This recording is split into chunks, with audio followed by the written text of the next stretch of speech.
I was once a man of stature, a servant of the highest order within the Church of Gulgahna. Revikrus Kaine, an honored name, don't you forget. I walked the hallowed halls of the cathedral, my robes flowing like a serpent through the shadowed corridors, each step echoing with purpose. We were the guardians, the stewards of knowledge, the keepers of ancient truths. They called us the blessed, the chosen few entrusted with divine secrets. But, oh, secrets they were indeed. We didn't just worship gods. No, we summoned them. We transcended the divine into something far darker, far more exquisite. Exquisite, yes, like the taste of blood on the lips of a lover. The girl. Oh, the girl. You see, she was chosen for the ritual. A virgin, her soul pure, untouched by the filth of this world. She was the sacrifice, the one we would offer to the abyss, to speak with the great beings that lay beyond our comprehension. Aka was tasked with her preparation, entrusted by Father Tenebris himself. I saw the look in her eyes when they brought her to me, so full of terror, of confusion. Oh, how I loved it, and I whispered to her the words that would forever bind us. "You're not afraid, are you?" I said. I knew she wasn't. I could see it in her eyes. There was something about her, something that whispered back from the depths of the dark. A promise. The altar was carved of black stone, slick with the residue of countless previous rituals. The air was thick, pulsing with ancient energies. The priests stood in their robes, chanting in tongues that had long been lost to mankind.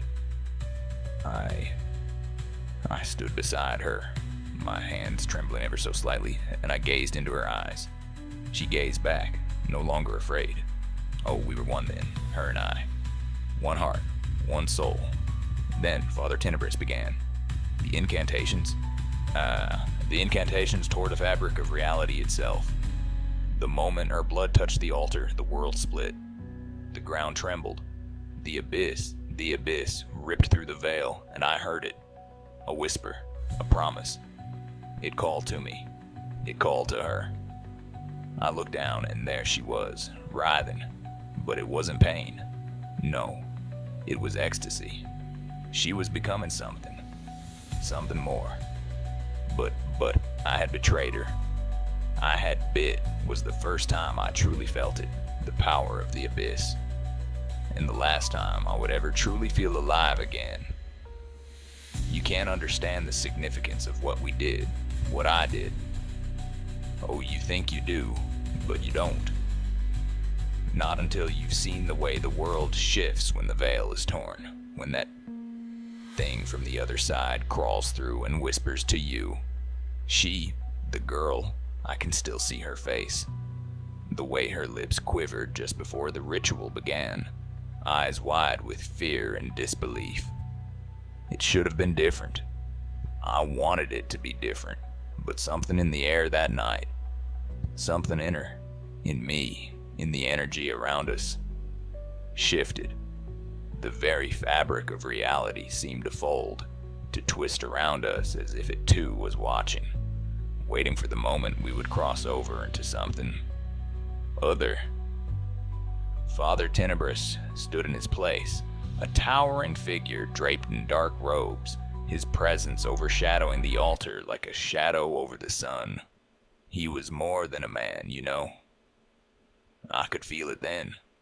That thing inside him, something that had been cultivated through years of forbidden rites, an essence that had bound him to the abyss itself. We all knew why he had crossed a line no man should.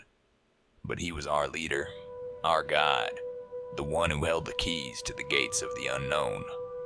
But the girl, she was a wild card. We were supposed to use her. We were supposed to sacrifice her, as we had done so many times before.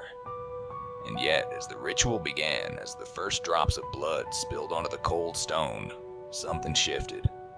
Her breath, ragged and desperate, suddenly stilled, and her eyes locked onto mine. It wasn't fear anymore. It was something far more dangerous. Knowing. Recognition. She knew something deep within her, and it terrified me. I had read the scriptures. I had memorized the old texts, the words that we spoke to bind the forces we sought to control. But there was no mention of this, no mention of the change that came over her in that moment. The whispers began, soft at first, like the rustle of dry leaves in the wind. But they weren't coming from Tenebris. They were coming from inside her. I swear to you, her mouth didn't even move when the words began. "We call to you," it said in a voice that was hers, but not hers. "We call to you from the depths of time and beyond." My heart thundered in my chest. Something was wrong. I had made a grave mistake. The ritual was supposed to be clean, precise. We offered her, pure, untouched, to the abyss. And yet, she had become the offering. The vessel, the conduit. Not for the abyss, but for something far worse. Father Tenebris betrayed us all.